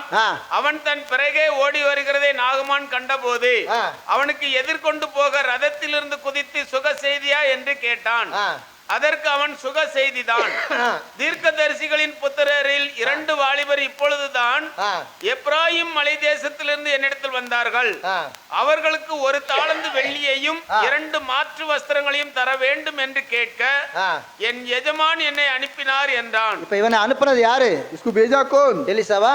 एलिसा ने भेजा। அவனே ஓடுதான். वो खुद पर दौड़ता है। இப்ப போயிட்டான், गया तो வாங்கிட்டு வாரான். लेके आ रहा है, இப்ப வாங்கிட்டு வந்து लेके आके தன்னுடைய வீட்டுல வச்சுட்டு अपने घर पे रखे, குளிச்சுட்டு स्नान करके நல்லா ட்ரெஸ் பண்ணிட்டு अच्छे से कपड़े पहन के ரெண்டாவது தன்னுடைய எஜமானாகிய எலிசா கிட்ட போயிட்டான். फिर अपने यजमान एलिसा के पास पहुंच गया। 25வது வசனம் சொல்லுது, 25वां वचन बोलता है, பின்பு அவன் உள்ளே போய் தன் எஜமானுக்கு முன்பாக நின்றான். வீட்டுக்கு போயிட்டு ஜாமான் எல்லாம் கிளீனா செட்டில் பண்ணிட்டு घर पे जाके सब कुछ सही से करके தன்னை மனைவிட்ட சொல்லிட்டு இதெல்லாம் अங்க வை, अपने पत्नी से देखे कि ये सब वहाँ रख, இது ஆண்டவன் நமக்கு தந்தது ये परमेश्वर ने अपने को दिया है, அப்படின்னு சொல்லிட்டு ऐसा कहकर பின்பு வாரான். बाद में आता है, எலிசா முன்னால வந்து நிக்கிறான். एलिसा के आगे आगे खड़ा है। கேயாசியே எங்கே இருந்து வந்தாய் என்று எலிசா அவனை கேட்டதற்கு அவன் உமது அடியான் எங்கும் போகவில்லை என்றான். இப்ப எப்படி சொல்லுதான்? क्या बोल रहा है? உம்முடைய அடியான், आपका गुलाम, நான் எந்த பக்கமும் போகல. मैं कहीं भी नहीं गया। இப்ப எலிசாவுக்கு தெரியுமா தெரியாதா? अभी एलिसा जानता है कि नहीं? இவனுக்கு தெரியுமா அந்த காரியம் தெரியாதா? ये बात उसको मालूम पड़ा या नहीं? எதிரி நாட்டவர் கூட जो अन्य देश वाला भी எலிசாவை பார்த்து பயந்தாங்க. एलिसा को देख के डरे। ராஜாவே, राजा, நீர் உம்முடைய அரங்க வீட்டுல பேசுறத கூட आप तो कमरे के अंदर जो बात करते हैं, இஸ்ரேல்ல ஒரு தீர்க்கதரிசி இருக்கான், इजराइल में एक भविष्यवक्ता है, அது அங்க அவன் ராஜாவுக்கு தெரியப்படுத்திடுவான். वो राजा को बता देगा। நம்மட்ட இருந்து உளவு பார்த்து சொல்றது யாருன்னு கேட்கான். अपने पास से जो जासूसी करने वाला कौन है देख रहा है। அப்பேற்பட்ட ஒரு தீர்க்கதரிசி கிட்ட வேலை பார்க்கற वैसा एक भविष्यवक्ता के पास जो काम करता இந்த है, மனுஷன், ये मनुष्य, இந்த கேயாசி कैसी எப்படி சொல்லுதான்? क्या बोलता நான் है? எங்கேயும் போகல, मैं कहीं नहीं गया, நான் இங்கே தான் இருக்கேன். मैं यहीं पर हूँ।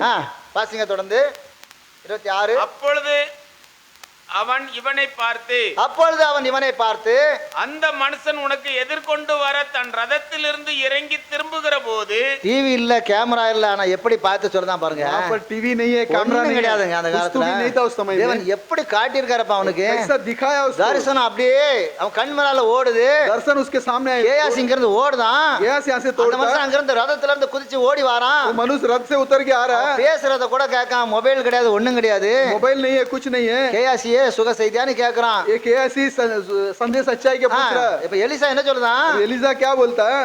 என் மனம் உன்னுடன் கூட செல்லவில்லையா? எப்படி? என் மனசு உன் கூட இல்லையா? मेरा मन तेरे साथ नहीं है நீ क्या? யாரு கூட நிக்கிறா? तू किसके साथ में खड़ा? நீ யாருகிட்ட ஊழியம் பாக்குறா? तू किसके पास सेवा நீ करता है? யாருடைய ஊழியகன்? तू किसका सेवक है? என் மனம் உன் கூட இல்லையா? मेरा मन तेरे साथ नहीं है। 27 பணத்தை வாங்குகிறதற்கும் வஸ்திரங்களையும் ஒளிவத் தோப்புகளையும் திராட்சைத் தோட்டங்களையும் ஆடு மாடுகளையும் வேலைக்காரரையும் வேலைக்காரிகளையும் வாங்குகிறதற்கும் இது காலமா? ஆகையால் நாகமானின் குஷ்டரோகம் உன்னையும் உன் சந்ததியாரையும் என்றைக்கும் பிடித்திருக்கும் என்றான். எவ்வளவு பெரிய ஆசீர்வாதம், कितना बड़ा आशीष है, எவ்வளவு பெரிய ஆசீர்வாதம் பார்த்தீங்களா? कितना बड़ा आशीष ஒரு देखिए। சிறிய தவறு एक छोटा सा தன்னுடைய गलती நிதானத்தை இழந்ததுனால अपने निदान को खोने की ஒரு वजह से சந்ததிக்கு சாபத்தை வாங்கி வச்சிட்டான். एक संतान के लिए அவனுக்கு सांप को மட்டுமல்ல, खरीद लिया। वो उसका अकेला நீ नहीं, குஷ்டரோகியா இருப்பான்னு சொல்ல சந்தோஷம். तू तो कुष्ठ रहेगा करके बोलेगा तो சரி, चलो ஏதோ ठीक है, தப்பு பண்ணிட்டான், ஆண்டவன் என்னை தண்டிச்சிட்டான்னு போயிடுவான். कुछ गलती किया कि परमेश्वर ने मुझे दंड दे दिया। சந்ததிக்கும் அந்த காரியம் இருக்கும். तेरा पूरा संतान में நாம் बात नहीं, செய்கிற காரியங்கள் मैं जो करता हूँ நலம் அல்லாதவைகளா இருந்தால் भला नहीं होगा तो भी அது நம்முடைய சந்ததியையும் பாதிக்கும். वो अपने जो संतान को भी नुकसान கிருபையில करेगा। இருக்கவன்னு சொல்லிக்கிட்டு, जो है बोलकर, கிருபையில இருக்கவன்னு சொல்லிட்டு कृपा में है बोलकर எதை வேணாலும் செய்ய முடியாது. अपन कुछ भी कर सकता, ऐसा नहीं। தேவன் அன்றும் தேவன் தான், परमेश्वर उस दिन भी परमेश्वर है, இன்றும் தேவன் தான். आज भी परमेश्वर அவர் है, நேற்றும் वो कल இன்றும் आज என்றுமே மாறாதவர். हमेशा नहीं बदलते। கேயாசிக்கு தேவனா இருந்தவரு केयासी के जो परमेश्वर था உங்களுக்கும் அவர்தான், आप लोग को भी वही है, எனக்கும் அவர்தான். मुझे भी वही है। நாம் எப்படி செய்கிறோம்? अपन कैसा कर रहे हैं, நம்முடைய வேலையில अपने काम நாம் में நிதானித்து செய்யறோமா? अपन निदान करते हैं क्या, இல்ல நம்ம இஷ்டப்படி கேஎஸ்சி மாதிரி செய்யறோமா? नहीं तो अपने मर्जी के अनुसार कर रहे हैं क्या, என்ன காரியத்தை செய்றோம்? क्या काम कर रहे हैं। தேவன் என்றென்றும் தேவனாய் இருக்கிறார். परमेश्वर हमेशा हमेशा के लिए परमेश्वर है, சாபத்தை வரவழைக்க கூடாது, शराबित को नहीं बुलाना है, சந்ததிக்கு ஆசீர்வாதத்தை வரவழைக்கணும். संतान को आशीष को बुलाना அதனாலதான் है। வேதம் சொல்லுது, इसीलिए कलाम बोलता है தானம் தர்மம் பண்ணுங்கள், दान धर्म कीजिए, தானம் தர்மம் பண்ணுங்கள், दान कीजिए। அந்நியரை உபசரிங்கள், बहुत से लोग சத்துருவை சிநேகிங்கள், जो शैतान को भी विरोधी को भी प्रेम बजाइए, प्रेम அன்பை நாடுங்கள், प्रेम की ओर जाइए, நீங்கள் அன்பாகவே இருங்கள். अब प्रेम रहिए ஒருவரில் ஒருவர் एक दूसरे से, அன்பு செலுத்துகிற கடனே அல்லாமல் प्रेम बताना फर्ज छोड़कर வேறொன்றிலும் கடன் படாதீர்கள். और किसी चीज में उधार में हो தேவன் जाइए। தேவனாகவே இருக்கிறார், परमेश्वर परमेश्वर அவர் है, அன்றும் இன்றும் தேவனாகவே उस இருக்கிறார். दिन और आज परमेश्वर है। சங்கீதம் 119 भजन संगीत 119 அந்த 66க்கு வந்துருங்க.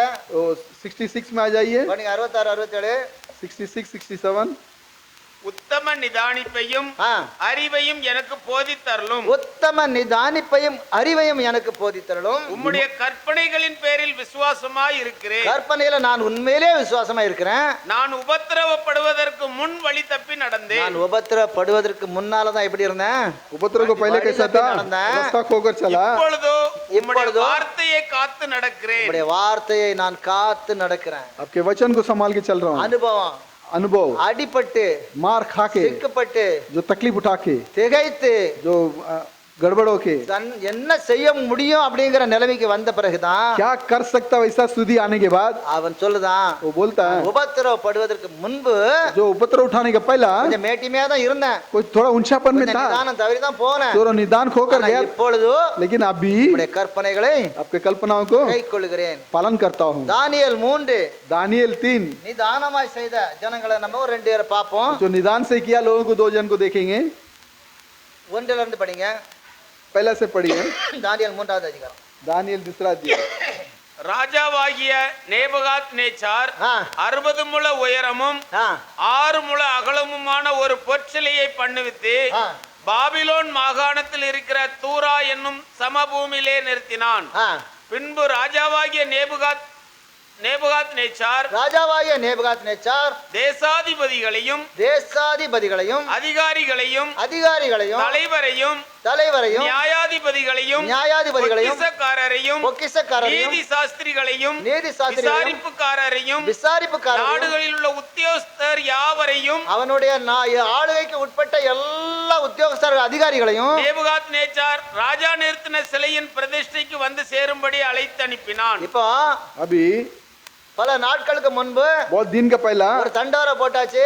एक जो प्रचार कर दिया, அது எழுதப்பட்டதை நீங்க படிச்சுடுங்க. वो जो लिखा गया उसको पढ़ लीजिए। மீண்டும் மீண்டும் சொன்னா நேரம் ஆகிட்டே இருக்கும். बार बार कहेंगे समझ जाएगा। அவனுடைய ஆளுகைக்கு உட்பட்ட उसके जो राज के अंदर का சகல மந்திரி எல்லாரும் வந்துடணும். सभी जो राजा लोग मंत्री लोग सब எல்லா அதிகாரிகளும் வந்துடணும். सभी जो अधिकारी लोग आना चाहिए। வந்து என்ன செய்யணும்? आके क्या करना है, ராஜா நிறுத்திய பொற்சிலையை வணங்க जो வேண்டும். राजा ने खड़ा किया उस मूर्ति को नमन करना है। தண்டோரா போட்டாச்சு. जो सबको बता दिया है, அவனுடைய ஆளுகைக்கு உட்பட்ட ஜனங்களுக்கு எல்லாம் ஒண்ணும் பிரச்சனை இல்ல. उसके राज के अंदर के जितने जन है किसी को कुछ नहीं है। அவனுடைய ராஜ்யத்துக்கு உட்பட்ட ஜனங்களுக்கு ஒரு பிரச்சனை இல்ல. उसके राज्य के अंदर के लोगों को कोई समस्या नहीं है। அவர்களுக்கு ஒரே தேவனுங்கிற ஒரு பிரமாணம் கிடையாது, उन लोगों के एक परमेश्वर बोल के एक प्रमाण नहीं है, கட்டளை கிடையாது. கிடையாது, कोई आज्ञा नहीं है, அவர்களுக்கு அது ஒரு பொருட்டல்ல. उनके लिए वो कोई चीज नहीं है. ஆனா அங்கே लेकिन वहां पर சாத்ராக் மேஷாக் ஆபேத்நேகோ என்கிற ஜனங்கள் இருக்காங்க. सातराक मेशक आबेदनेगो 3 जन है. இந்த ஜனங்களுக்கு ये लोगों को அது மிகப்பெரிய ஒரு பிரச்சனை. वो एक बहुत बड़ी बात है. ஏனென்றால் क्यों बोले तो அவனுக்கு ஒரு பிரமாணம் இருந்துச்சு. उसकी एक आज्ञा था, மேலே வானத்திலாவது, ऊपर आकाश கீழே में, பூமியிலாவது, नीचे धरती में பூமியின் கீழ் தண்ணீரிலாவது या पानी के अंदर யாதொரு விக்கிரகத்தை நீங்கள் வணங்கக்கூடாது. कोई मूर्ति को नमन नहीं करना. இப்படிப்பட்ட ஒரு பிரமாணம் அவங்களுக்கு இருந்துச்சு. ऐसा एक आज्ञा उनको था. ஆனா இப்ப ராஜா நிறுத்தினது சிலை, अभी राजा ने जो खड़ा किया मूर्ति, அதை அவர்கள் வணங்கக்கூடாது. उसको उनको नमन नहीं करना. ஆகையினாலே इसके वजह से அவர்கள் கூடி பேசுறார்கள். वो इकट्ठा होकर बात कर रहे हैं. 3வது வசனத்தை வாசிங்க. तीसरा वचन को पढ़िए. அப்பொழுது தேசாதிபதிகளும் அதிகாரிகளும் தலைவரும் ஆ, நியாயாதிபதிகளும் பொக்கிஷக்காரரும் நீதி சாஸ்திரிகளும் ஆ, விசாரிப்புக்காரரும் நாடுகளில் உள்ள உத்தியோகஸ்தர் யாவரும் ஆ, ராஜாவாகிய நேபுகாத்நேச்சார் நிறுத்தின சிலையின் பிரதிஷ்டைக்கு வந்து சேர்ந்து ஆ, நேபுகாத்நேச்சார் நிறுத்தின சிலைக்கு எதிராக நின்றார்கள். ஆ. கட்டியக்காரன் உரத்த சத்தமாய் சகல ஜனங்களும் ஜாதிகளும் பாசைக்காரருமானவர்களே, 6வது வசனம் வாங்க. 6வது வசனம். எவனாகிலும் தாழ விழுந்து அதை பணிந்து கொள்ளாமல் போனால் எவனாகிலும் தாழ விழுந்து அதை பணிந்து கொள்ளாமல் போனால் அவன் அந்நேரமே எரிகிற அக்கினி சூளையின் நடுவிலே போடப்படுவான் என்றான். விசாரணை செய்யப்படும், वो पूछताछ किया जाएगा. அவன் ஏணி கேட்கப்படும், वो क्यों पूछेगा. ஜெயிலில் அடைக்கப்படுவார்கள். जो कैदी में बंद गृह में जाएगा, ஒண்ணும் கிடையாது. कुछ भी नहीं है. அந்த நேரமே उसी समय அந்த இடத்திலேயே उसी जगह पे தூக்கி அவர்கள் அக்னியில போடப்படுவார்கள். उठा के अंगार में डाला இது जाएगा. அவனுடைய கட்டளை. ये उनका आज्ञा है. ஆனா लेकिन இந்த எபிரேய புருஷர்கள், ये इब्रे पुरुष लोग, இந்த சாத்ராக் மேஷாக் ஆபேத்நேகோ என்பவர்கள், ये सातराक मेशक आबेदनेगो जो हैं, இவர்கள் ये लोग அதுக்கு பணிய மறுத்து விட்டார்கள். उसको नमन करने के लिए इनकार कर दिया. அது தேவையில்லை என்று முடிவு பண்ணிட்டார்கள். जरूरत नहीं है, फैसला कर दिया. இப்ப ஒரே நாள்ல முடிவு பண்ணாங்களா? क्या एक ही दिन में फैसला किए? இல்லங்க, नहीं है. தண்டோரா போட்டாச்சு. तो उसको जो सब जगह நாள் गुजारी, முழுவதும் தண்டோரா போடுறதுக்கு ஒரு குறிப்பிட்ட சமயம் ஆயிருக்கும். पूरा दिन उसको सब जगह बोलने के लिए कुछ समय लगा. ஒரு மாசம் 2 மாசம் ஆயிருக்கலாம். 1 महीना 2 महीना हुआ होगा. இந்த நாட்கள் முழுவதும் அவர்கள் பேசுறார்கள். ये पूरा दिनों में ये लोग एक दूसरे से बात करते हैं. நாம் உயிர் பிழைத்து வாழ வேண்டுமா, अपन जिंदा जीना है, தேவனுக்கு சாட்சியா மரிக்க வேண்டும்? क्या परमेश्वर के गवाही में मरना है? 2 தான ஆப்ஷன். दो ही चीज, दो ही. மற்றவங்களுக்கு அது பிரச்சனை கிடையாது. और लोगों को कोई समस्या नहीं है. அவர்கள் தண்டோரா அடிக்கிறதுக்கு முன்னாலே விழுந்துருவான். वो लोग तो बजाने के पहले ही गिर जाएगा, ஏன்னா ராஜாவின் கட்டளை. क्योंकि राजा के आज्ञा. ராஜாடி பாக்கும்போது யார் முதல்ல விழுந்தானே பாப்பான். राजा देखेगा कि कौन पहला गिरा. பிரச்சனை இவர்களுக்கு. जो समस्या इन लोग को. ஏன்னா क्यों बोले तो இவர்கள் இப்போ மரண வாசல்ல நின்னுகிட்டு இருக்கிறார்கள். मौत के दरवाजे पे खड़े हैं. பணிந்தால் ஜீவன், नमन करेगा तो जीवन, பணியாவிட்டால் अगर नमन नहीं करेगा அக்னி, अंगार, சாவு, மரணம். मौत है. இப்ப 2 நிலைமைக்கு பக்கத்துல நிக்கிறாங்க. अभी दोनों के बाजू में खड़ा है. 12வது வசனத்துக்கு வாங்க. 12 वचन में आई है. பாபிலோன் மாகாணத்தின் காரியங்களை விசாரிக்கும்படி நீர் ஏற்படுத்தின ஆ, சாத்ராக் மேஷாக் ஆபேத்நேகோ என்னும் ஆ, யூதரான மனுஷர் இருக்கிறார்களே, ஆ. அவர்கள் ராஜாவாகிய உம்மை மதிக்கவில்லை. ராஜாவாகிய உம்மை மதிக்கவில்லை. அவர்கள் உம்முடைய தேவர்களுக்கு ஆராதனை செய்யாமலும் உம்முடைய தேவர்களுக்கு அவர்கள் ஆராதனை செய்யாமலும் நீர் நிறுத்தின பொற்சிலையை பணிந்து கொள்ளாமலும் இருக்கிறார்கள் என்றார்கள். எப்படி நேர் நிறத்தின போர் சிலையை அவர்கள் பணிந்து கொள்ளல. आपने जो खड़ा किया उस मूर्ति को उन्होंने नमन नहीं किया. இவர்கள் ஒரு நாள்ல எடுத்த முடிவு இல்லங்க. एक दिन में किया वो ஒரு फैसला நாள்ல नहीं. எடுத்த முடிவு இல்ல. एक दिन का फैसला नहीं है. அந்த செய்தி கேள்விப்பட்ட அன்னையில இருந்து उस संदेश को जिस दिन से सुना, उससे उस दिन से ஊக்கமா ஜெபம் பண்ணான்.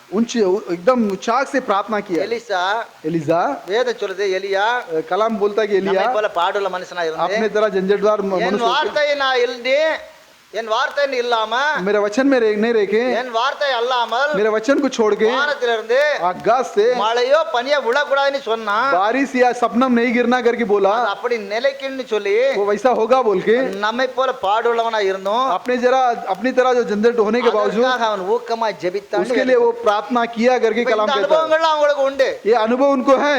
அப்படியே ऐसा இவர்கள் ஊக்கமா ஜெபித்தார்கள், उनका जो उचित से प्रार्थना किए, முடிவு எடுக்கிறார்கள். फैसला करते हैं. சகோதரனே, ये भाई, இந்த நேபுகாத்நேச்சார் எரிகிற அக்கடி சுளையில போட்டாலும் பரவாயில்ல, ये नेबुगात नेचार वो अंगार के अंदर डालेगा तो भी कोई बात நாம் नहीं. இந்த போர் சிலையை வணங்க கூடாது. अपन ये मूर्ति को नमन नहीं करना है. ஒரு பயங்கரமான முடிவு. एक भयानक फैसला. அந்த முடிவில் அப்படியே நின்னார்கள். वो फैसला में वैसे ही खड़े थे. 12வது வசனம் சொல்லுங்க, படிங்க. 12 वचन. ஆ, பாபிலோன் மாகாணத்தின் காரியங்களை விசாரிக்கும்படி ஆ, நீர் ஏற்படுத்தின சாத்ராக் மேசாக் ஆபேத்நேகோ என்னும் ஆ. யூதரான மனுஷர் இருக்கிறார்களே, இந்த யூதர்கள் இருக்காங்கல்ல, ये योधी लोग அவர்கள் ராஜாவாகிய உம்மை மதிக்கவில்லை. இவர்கள் ராஜாவாகிய உம்மை மதிக்கவில்லை. அவர்கள் உம்முடைய தேவர்களுக்கு ஆராதனை செய்யாமலும் ஆ, நீர் நிறுத்தின பொற்சிலையை பணிந்து கொள்ளாமலும் இருக்கிறார்கள் என்றார்கள். அப்படியே என்று அவன்கிட்ட சொன்ன உடனே ऐसा उससे बोलते ही அவர்கள் வரவழைக்கப்பட்டார்கள். वो लोग बुलाया गया। 16வது அதிகாரத்தை வசனத்தை வாசிங்க. 16 वचन சாத்ராக் மேசாக் ஆபேத்நேகோ என்பவர்கள் ஆ, ராஜாவை நோக்கி, ராஜாவை நோக்கி, நேபுகாத் நேச்சாரே, எவ்வளவு அருமையான ஒரு முடிவுன்னு பாருங்க. நேபுகாத் நேச்சாரு, இந்த காரியத்தை குறித்து உமக்கு உத்தரவு சொல்ல எங்களுக்கு அவசியம் இல்லை. உம்மட்ட சொல்ல வேண்டிய எந்த அவசியமும் கிடையாது. आपको बोलने का कोई जरूरत नहीं। அவனுடைய கை அண்டர்ல தான் வேலை செய்யறாங்க. उसके हाथ के नीचे काम कर रहे हैं। என்ன சொல்ல வர அடிமை, वो बोलने जाएगा तो वो गुलाम है। ஆனா அடிமையையும் அவன் உயர்த்தி வச்சிருக்கிறான். गुलाम को भी ऊंचा करके रखा அது है। தேவன் அந்த காரியத்தை செய்து வச்சாரு. परमेश्वर ने उस काम को करके रखे। ஆனா எப்படி சொல்றான்? कैसा बोलता है? இந்த காரியத்தை எடுத்து உமக்கு நாங்கள் உத்தரவு சொல்ல வேண்டிய அவசியம் ये बात को लेके आपको जवाब देने का जरूरत இல்லை. नहीं है। நாங்கள் ஆராதிக்கிற எங்கள் தேவன் எப்படி வைராக்கியன்னு பாருங்க. நாங்கள் ஆராதிக்கிற எங்கள் தேவன் எங்களை தப்புவிக்க வல்லவராயிருக்கிறார். எங்களை தப்புவிக்க வல்லவராயிருக்கிறார். அவர் எரிகிற அக்கினி சூளைக்கும் எப்படி? எரிகிற அக்கினி சூளைக்கும் ராஜாவாகிய உம்முடைய கைக்கும் நீங்களாக்கி விடுவிப்பார். உம்முடைய கைக்கு நீங்களாக்கி விடுவிப்பார். आपके हाथों में हमें बचाएगा। 18 விடுவிக்காமற் போனாலும் விடுவிக்காவிட்டா கூட நாங்கள் உம்முடைய தேவர்களுக்கு ஆராதனை செய்வதும் இல்லை, ஆ, நீர் நிறுத்தின பொற்சிலையை பணிந்து கொள்வதும் இல்லை என்கிறது ஆ. ராஜாவாகிய உமக்கு தெரிந்திருக்க கடவுது என்றார்கள். இப்ப ராஜாவுக்கு எப்படி கோபம் வரும்? राजा को कैसा गुस्सा आएगा? நேருக்கு நேரா நின்னு பேசுறதுக்கே பயப்படுவானு. सीधा सीधा खड़े रह के बात करने के लिए डरेगा। ஆனா அந்த யூத அடிமைகள், लेकिन यूदा गुलाम நீர் நிறுத்தின சிலையை நாங்க வணங்க மாட்டோம். आप जो खड़ा किया उस मूर्ति को हम नमन नहीं இந்த करेंगे। விஷயத்துல உம்முடைய வார்த்தை கேட்க வேண்டிய அவசியம் इस இல்ல बात में आपके शब्द को सुनने का जरूरत नहीं है। அப்படின்னு சொல்லும்போது ऐसा कहने के அந்த समय ராஜா எப்படி கோபப்பட்டிருப்பான்? वो राजा को कैसा गुस्सा आया அந்த होगा? ராஜாவினுடைய கோபம் वो राजा का गुस्सा இப்பமே தூக்கி உள்ள போடு आप भी उठा के अंदर डाल, அப்படின்னு சொல்லக்கூடிய அளவுல இருந்திருக்கும். वैसा बोलने के उतना था होगा। ஆனா लेकिन 22 படிங்க வசனம். 22 पढ़ी उसमें, ராஜாவின் கட்டளை கடுமையாய் இருந்தபடியினாலும் ராஜாவினுடைய கட்டளை கடுமையா இருந்தபடினால், சூளை மிகவும் சூடாக்கப்பட்டிருந்தபடியினாலும் சூளை மிகவும் சூடாக்கப்பட்டிருந்தனாலும், அக்கினி ஜுவாலையானது சாத்ராக் மேசாக் ஆபேத்நேகோ என்பவர்களை தூக்கி கொண்டு போன புருஷரை கொன்று போட்டது. சாத்ராக் மேசாக் ஆபேத்நேகோ என்னும் அந்த 3 புருஷரும் கட்டுண்டவர்களாய் எரிகிற அக்கினி சூளையின் நடுவிலே விழுந்தார்கள். இப்ப அவர்கள் கட்டுண்டவர்களாய் எரிகிற அக்கினி சூளையிலே விழுந்தார்கள். இப்ப 23 வசனம் சொல்லுது, 23 वचन बोलता है, சாத்ராக் மேசாக் ஆபேத்நேகோ सातराक मेशक आबेदनेगो என்னும் அந்த 3 புருஷரும் वो 3 पुरुष जो है கட்டுண்டவர்களாய் எரிகிற அக்கினி சூளையின் நடுவிலே விழுந்தார்கள். बंदा होगी कि जो अंगार के अंदर गिरे, அப்பொழுது तब ராஜாவாகிய நேபுகாத் நேச்சார் राजा जो नेबुकाद नेचार பிரமித்து जो अचंभव होकर தீவிரமாய் எழுந்திருந்து जल्दी से उठकर தன் மந்திரிகளை நோக்கி, अपने जो मंत्रियों को देखकर, நம்ம எத்தனை பேரை உள்ள போட்டோம்? अपन कितने जन को अंदर डाला? 3 பேரை தானே போட்டோம். 3 जन को डाला। 3 பேரை தானே நம்ம உள்ள போட்டோம். 3 जन को तो डाला है, ஆனா लेकिन கட்டுண்டவர்களாக அக்னியிலே जो बांधा जाके अंगार के अंदर போடப்பட்டவர்கள் जो डाला गया है, அங்க இப்ப எத்தனை பேரா இருக்காங்க? उनको राजा कितना बताया? அங்க 4 பேரா இருக்காங்க. 4 जन दिख रहा है। 25வது வசனம் சொல்லுது, 25वां वचन बोलता है, அதற்கு அவன், उसके लिए இதோ देखिए 4 பேர் விடுதலையாய் அக்னியின் நடுவிலே உலாவுகிற காண்கிறேன். 4 जन जो छुटकारा पाकर अंगार के बीच में जो फिर रहे हैं, அவர்களில் ஒருவன் उनके अंदर से एक जन யாரா?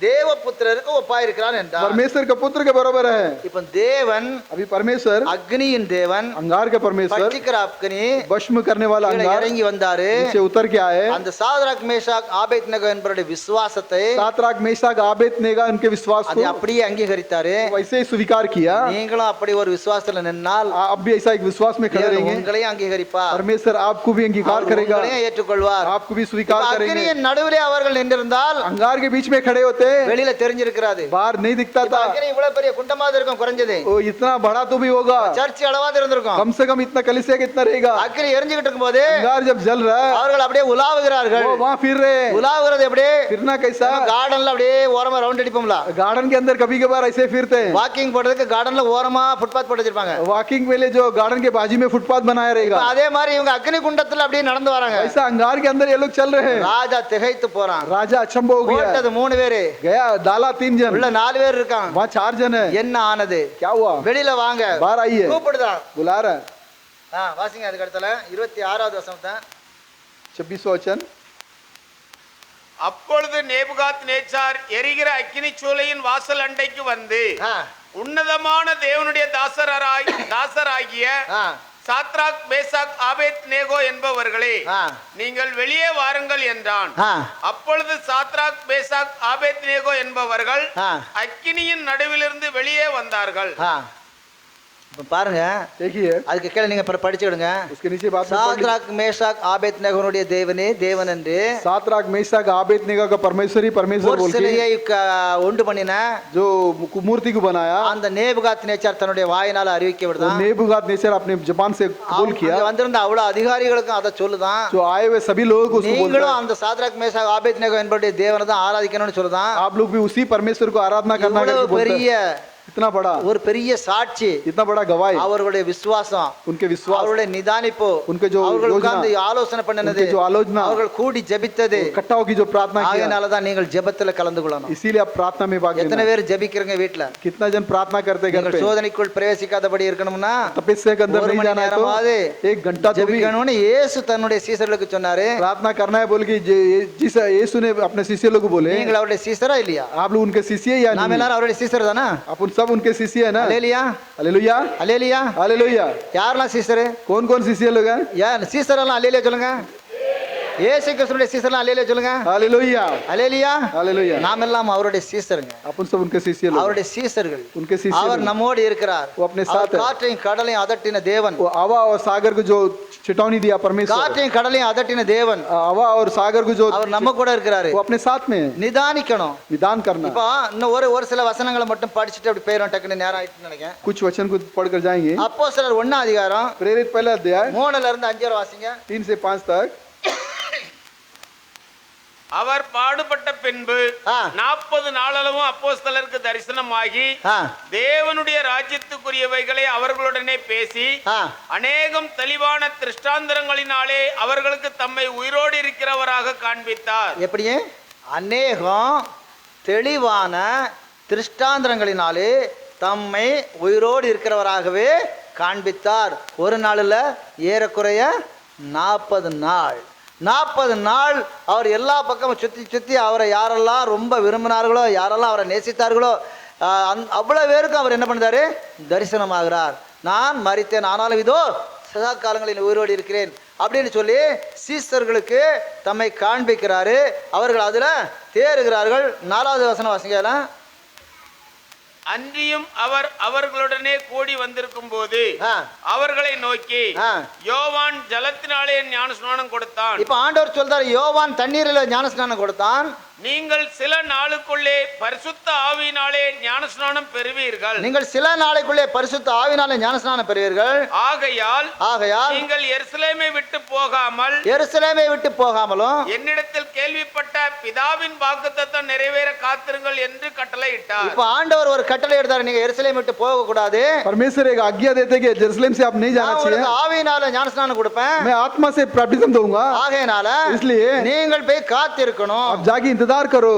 இத 8வது வசனம் 9வது வசனம் வாசிங்க. 8 और 9 को पढ़िए। அதுலயே தான் 1ல 8 9. பரிசுத்த ஆவி உங்களிடத்தில் வரும்போது நீங்கள் பலன் அடைந்து பரிசுத்த ஆவி உங்களிடத்தில் வரும்போது நீங்கள் என்ன பண்ணுவீங்க? முதலாவது பலன் அடைவீர்கள். पहला सामर्थ्य पाएंगे। எருசலேமிலும் யூதேயா முழுவதிலும் எருசலேம் யூதேயா முழுவதிலும் சமாரியாவிலும் பூமியின் கடைசி பரியந்தமும் எனக்கு சாட்சிகளாய் இருப்பீர்கள் என்றார். பூமியின் கடைசி பரியந்தமும் எனக்கு சாட்சிகளாய் இருப்பீர்கள் என்றார். இவைகளை அவர் சொன்ன பின்பு அவர்கள் பார்த்து கொண்டிருக்கையில் உயர எடுத்துக் கொள்ளப்பட்டார். எத்தனை காரியங்களையும் திருஷ்டாந்தரமா பார்த்து நிதானித்து தான் அவர்கள் என்ன பண்றாங்க?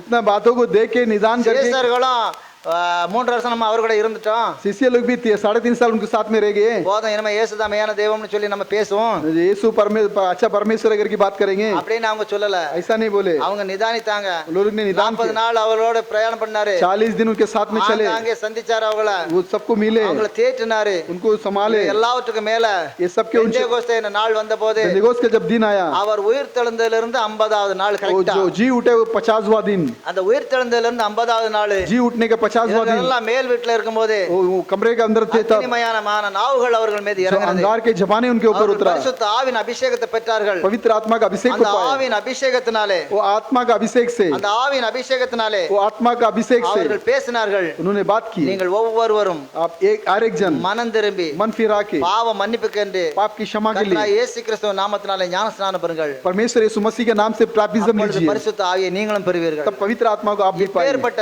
தேவன் कितना बड़ा परमेश्वर நம்மோடு இருக்கிறார். अपने साथ में है நாம் मैं நாம் எப்படி இருக்கிறோம்? अपन कैसा है நாம் எப்படி இருக்கிறோம்? अपन लोग कैसा है நாம் அந்த தேவனுக்கு சாட்சியா இருக்கிறோமா? अपन लोग परमेश्वर के गवाह है क्या இருக்கிறோமா? கடைசி ஒரு வசனத்தை வாசிங்க 2 தீமோத்தேயு 2:15. आखिर में एक वचन को पढ़िए दूसरा तीमुथियुस 2 और 15 நிறைய வசனம் இருக்கு, விட்டுட்டேன் நேராயிட்டு. நீ வெட்கப்படாத ஊழியக்காரனாயும் நீ வெட்கப்படாத ஊழியக்காரனாயும் சத்திய வசனத்தை நிதானமாய் பகுத்து போதிக்கிறவனாயும் ஆ, உன்னை தேவனுக்கு முன்பாக உத்தமனாக நிறுத்தும்படி ஜாக்கிரதையாய் இரு. அல்லேலூயா. हालेलुया எப்படி இருக்கணும்? कैसा लेना है ரெண்டாவது படிங்க அந்த வசனத்தை.